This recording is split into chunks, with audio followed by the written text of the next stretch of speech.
Halo semuanya, hari ini saya akan menunjukkan kepada Anda cara merekam video gerak lambat pada 480 frame per detik di ponsel Xiaomi Leica Lite Anda. Pertama-tama, Anda perlu membuka aplikasi kamera terlebih dahulu, lalu ketuk Lainnya.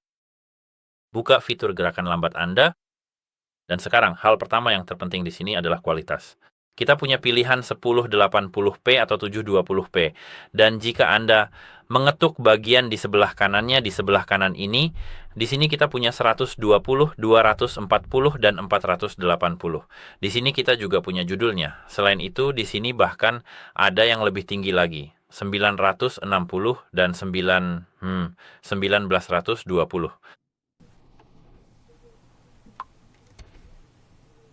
Begitulah cara kerjanya. Sampai jumpa.